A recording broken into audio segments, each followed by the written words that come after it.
दोस्तों, शायद ही आपको पता हो कि हमसे 3,84,403 किलोमीटर दूर मौजूद चांद हमारी पृथ्वी का ही एक टुकड़ा है। और शायद यही वजह है कि हमारे किस्से कहानियों में इसे मामा कहा जाता है। चांद हमारे लिए कितना जरूरी है, आप इस बात से अंदाजा लगा सकते हैं कि अगर ये ना रहे तो पृथ्वी पर दिन सिर्फ 6 घंटे का ही होगा।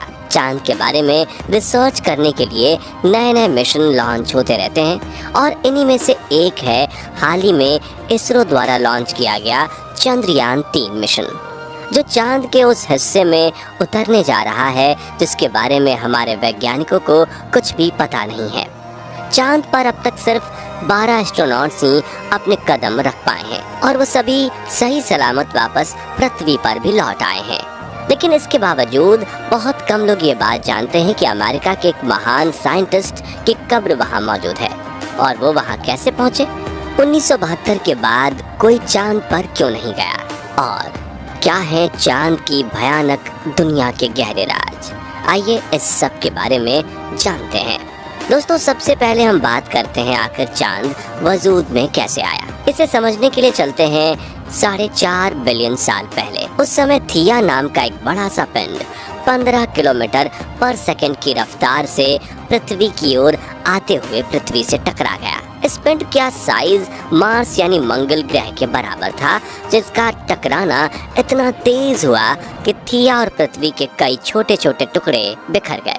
इसके बाद ये पृथ्वी की ग्रेविटी की वजह से उसका चक्कर लगाने लगे। काफी समय गुजरने के बाद ये छोटे छोटे टुकड़े आपस में जुड़ गए और उसके बाद से इन्होंने एक उपग्रह का रूप ले लिया, जिसे आज हम चांद के नाम से जानते हैं।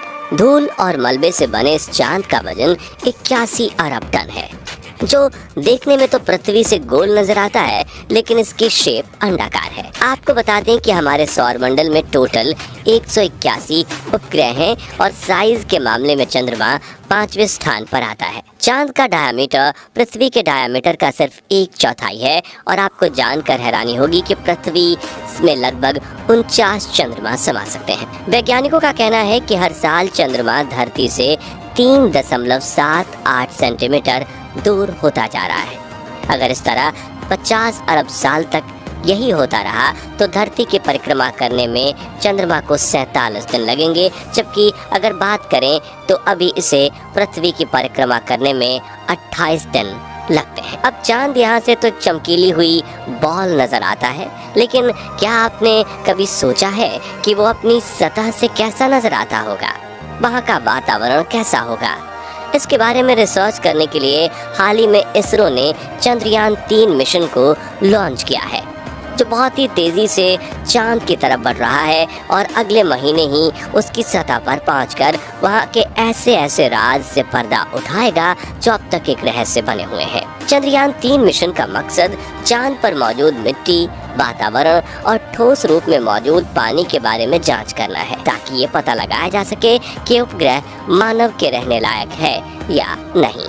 वैसे चंद्रयान-3 से पहले भी अलग अलग देश के कई मून मिशन लॉन्च किए जा चुके हैं, जिनमें सबसे पॉपुलर है अपोलो 11 मिशन। इस मिशन में पहली बार इंसान ने पृथ्वी को छोड़कर किसी दूसरे सतह पर अपना कदम रखा था। चांद पर पहुंचने वाले पहले इंसान नील आर्मस्ट्रॉन्ग, जिन्होंने 21 जुलाई 1969 को चंद्रमा पर लैंडिंग की थी। और आज भी इनके पैरों के निशान चंद्रमा की सतह पर वैसे ही पड़े हुए हैं जैसा कि वो छोड़कर आए थे। ऐसा इसलिए क्योंकि चांद के वायुमंडल में हवा नहीं है। इसके अलावा चंद्रमा की गुरुत्वाकर्षण शक्ति भी पृथ्वी से कम है। इस वजह से चंद्रमा पर इंसान का वजन 16.5% कम हो जाता है। ग्रेविटी कम होने की वजह से ही अंतरिक्ष यात्री चांद की सतह पर उछल कूद करते हुए चलते नजर आते हैं। नासा द्वारा जारी किए गए वीडियो में आप देख सकते हैं कि कैसे नील आर्मस्ट्रॉन्ग कंगारू जैसे उछलते हुए अपना मिशन अंजाम दे रहे हैं। लेकिन इन एस्ट्रोनॉट्स ने वहाँ ऐसी ऐसी चीजें एक्सपीरियंस की जिसके बारे में शायद ही आपने सुना हो। असल में जब ईगल नाम का स्पेसक्राफ्ट नील आर्मस्ट्रॉन्ग और उनके साथी बज एल्ड्रिन को लेकर चांद पर लैंडिंग कर रहा था, तो उसके बाद स्पेसक्राफ्ट में मौजूद फ्यूल बर्फ का रूप लेने लगा। इसकी वजह थी चांद पर मौजूद लो ग्रेविटी, जिसके कारण फ्यूल पाइप का प्रेशर ज़रूरत से ज़्यादा बढ़ गया था और ऐसा लग रहा था कि ये कुछ ही पलों में ब्लास्ट कर जाएगा। स्पेसक्राफ्ट को इस हालत में देख दोनों अंतरिक्ष यात्रियों की हालत खराब हो गई थी, क्योंकि यही एकमात्र जरिया था जिसकी मदद से वो पृथ्वी पर वापस आ सकते थे। और अगर ये नहीं रहा तो ना वो धरती पर मौजूद टीम से संपर्क बना पाते और ना ही किसी तरह की मदद की आस रहती। पर इसे करिश्मा ही कहिए कि 2 घंटे बाद धीरे धीरे फ्यूल पाइप का प्रेशर कम होने लगा और ईंधन वापस से अपनी पहली अवस्था में आ गया। तब जाकर दोनों अंतरिक्ष यात्रियों ने चैन की सांस ली। एस्ट्रोनॉट एर्गन कैमन वो आखिरी इंसान थे जिन्होंने मिशन अपोलो 17 के तहत दिसंबर 1972 को चांद की धरती पर कदम रखा था। साथ ही चंद्रमा पर सबसे अधिक समय बिताने का रिकॉर्ड भी इन्हीं के नाम है, जो 74 घंटे 59 मिनट 38 सेकंड्स तक वहां रहे। लेकिन इनके बाद सिर्फ मैकेनिकल रोबोट को ही चांद पर भेजा गया। पर ऐसा क्यों अब इंसानों को वहां नहीं भेजा जाता? असल में इसकी वजह है मिशन पर लगने वाला खर्च। चांद पर अंतरिक्ष यात्रियों को भेजने में लगभग 35 अरब डॉलर का खर्च आता है, जिस वजह से बार बार ऐसा करना किसी भी देश के लिए बहुत ज्यादा मुश्किल टास्क बन गया है। वहीं मैकेनिकल रोबोट्स को कम खर्च में वहां पहुंचाया जा सकता है और इसमें किसी के जान जाने का खतरा भी नहीं रहता। आपको बता दें कि जो चमकता हुआ चांद हमें नजर आता है वो उसका एक हिस्सा है और इसके अपोजिट साइड वाले हिस्से हमें कभी नहीं दिखते। लाइट वाले हिस्से का तापमान लगभग 180 डिग्री सेल्सियस तक पहुंच जाता है, जिसकी गर्मी हम मनुष्यों के लिए सहन करने योग्य नहीं है। वहीं अंधेरे वाला हिस्सा यानी साउथ पोल का तापमान करीबन -153 डिग्री तक पहुंच जाता है। यही वजह है कि चांद पर अभी तक जितने भी अंतरिक्ष यात्री गए वो इसके नॉर्दर्न एरियाज में ही उतरे। इसलिए साउदर्न एरिया के बारे में हमारे साइंटिस्ट्स के पास कुछ ज्यादा जानकारी नहीं है। पर खास बात यह है कि चंद्रयान 3 चांद के साउदर्न एरिया में ही उतरने वाला है, जिसके बाद हमें वहां से जुड़ी ऐसी चीजों के बारे में पता चलेगा जिससे हम चांद का एक नया रूप देख सकेंगे।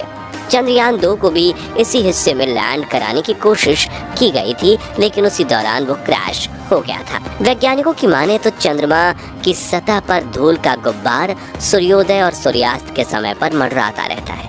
ऐसा क्यों होता है कि अब तक एक रहस्य बना हुआ है। वहीं कुछ एक्सपर्ट्स का मानना है कि मॉलिक्यूल्स के इलेक्ट्रिकल चार्ज की वजह से ऐसा हो सकता है। हालांकि थियरी को अभी तक किसी भी तरह का अप्रूवल नहीं मिला है, इसलिए ये धूल का गुब्बार हवा ना होने के बावजूद चांद की सतह पर कैसे मंडराते हैं, ये अब भी अपने आप में एक सवाल है।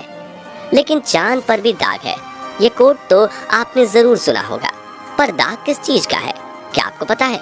असल में पृथ्वी से दाग जैसे दिखने वाली ये धब्बे चंद्रमा पर मौजूद बड़े बड़े गड्ढे हैं जो उल्कापिंड के गिरने से बने हैं। अब आते हैं उसी सवाल पर कि अगर जितने भी अंतरिक्ष यात्री चांद पर गए वो सभी सही सलामत घर वापस लौट आए, तो फिर चांद पर कब्र किसकी मौजूद है? असल में इस महान वैज्ञानिक का नाम है इग्वेने मार्ले शूमेकर, जो दुनिया के सबसे बड़े वैज्ञानिक और अमेरिकन जियोलॉजिस्ट थे। इग्वेने मार्ले शूमेकर ने दुनिया के तमाम अंतरिक्ष यात्रियों को ट्रेंड किया था। यही नहीं, यूटा और कोलोराडो में यूरेनियम की खोज भी इन्होंने ही की थी। लेकिन 1997 में एक सड़क हादसे में इनकी जान चली गई, जिसके बाद नासा की मदद से इनकी कब्र चांद पर बनाई गई। दरअसल नासा ने इनको सम्मान देने के लिए इनकी अस्थियों की राख को चांद पर ले जाकर दफन किया था, इसलिए आज इनकी कब्र यहाँ मौजूद है। तो दोस्तों, ये थी चांद से जुड़ी कुछ अहम जानकारियाँ। बाकी आज के लिए बस इतना ही। वीडियो अच्छी लगी हो तो इसे लाइक और शेयर ज़रूर करें, और अगर आप चैनल पर नए हैं तो चैनल को सब्सक्राइब भी ज़रूर करें। मिलते हैं जल्दी ही ऐसी एक और इंटरेस्टिंग वीडियो के साथ, तब तक के लिए गुड बाय।